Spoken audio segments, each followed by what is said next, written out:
എല്ലാവർക്കും നമസ്കാരം. എല്ലാവരും സുഖമായിരിക്കുന്നു എന്ന് വിശ്വസിക്കുന്നു. ഇന്ന് നമ്മൾ ഉണ്ടാക്കാൻ പോകുന്നത് കൂട്ടുകറിയാണ്.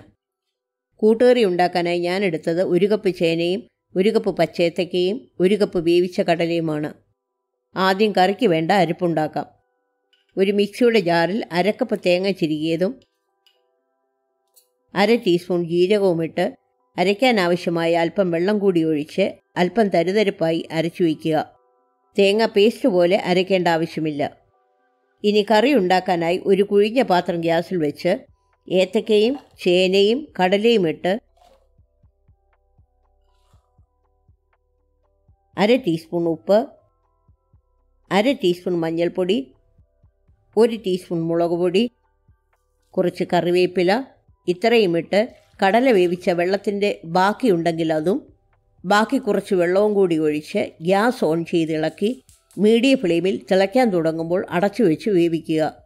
കഷ്ണങ്ങൾ വേവാൻ ആവശ്യമായ വെള്ളം മാത്രമേ ഒഴിക്കാവൂ. വെള്ളം കൂടിപ്പോയാൽ ചാറ് വറ്റിക്കുമ്പോൾ കഷ്ണം വെന്ത് ഉടഞ്ഞു പോകും. കഷ്ണങ്ങൾ വേവുന്ന സമയത്ത് കറിയിലിടാൻ തേങ്ങ വറുത്തെടുക്കാം. ഒരു പാൻ ഗ്യാസിൽ വെച്ച് 2 ടേബിൾ സ്പൂൺ വെളിച്ചെണ്ണ ഒഴിച്ച് ചൂടാകുമ്പോൾ 1/2 ടീസ്പൂൺ കടുകിട്ട് പൊട്ടിക്കുക. പിന്നെ 1/2 ടീസ്പൂൺ ജീരകവും 1 ടേബിൾ സ്പൂൺ ഉഴുന്നുപരിപ്പും ഇട്ട് മൂപ്പിച്ച ശേഷം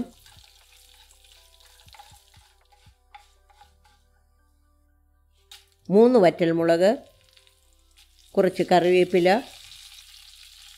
1 കപ്പ് ചിരികിയ തേങ്ങ ഇത്രയിട്ട് ലോ ഫ്ലെയിമിൽ വറക്കുക. ഇടയ്ക്ക് കറി ഇളക്കാനും കഷ്ണങ്ങൾ വെന്തോ എന്ന് നോക്കാനും മറക്കരുത്. കഷ്ണങ്ങൾ വെന്ത് ഉടഞ്ഞു പോകരുത്.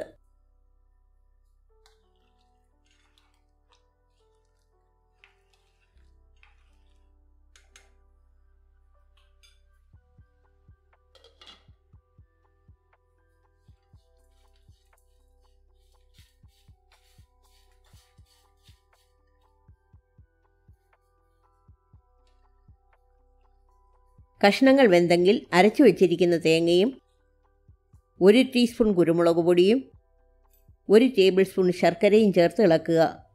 തേങ്ങയും ശർക്കരയും കറിയിൽ വേകാൻ അല്പം കൂടി വേവിക്കുക. തേങ്ങയുടെ വറവ് ശ്രദ്ധിക്കാൻ മറക്കരുത്.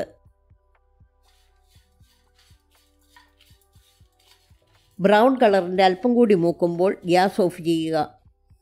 പാത്രത്തിൻ്റെ ചൂടുകൊണ്ട് തേങ്ങ കരിയാതിരിക്കാൻ ഓഫ് ചെയ്ത ശേഷം 1 മിനിറ്റ് കൂടി ഇളക്കുക.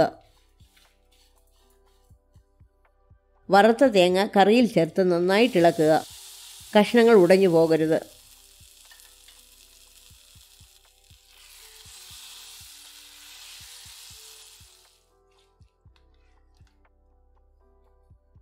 കറിക്ക് ഉപ്പ് കുറവുണ്ടെങ്കിൽ അല്പം കൂടി ചേർക്കണം.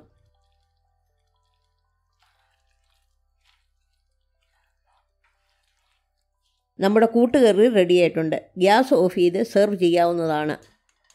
ഈ റെസിപ്പി എല്ലാവർക്കും ഇഷ്ടപ്പെട്ടെന്ന് വിശ്വസിക്കുന്നു. ലൈക്ക് ചെയ്യാനും ഉണ്ടാക്കി നോക്കിയിട്ട് അഭിപ്രായങ്ങൾ കമൻറ്റ് ബോക്സിൽ എഴുതാനും മറക്കരുത്.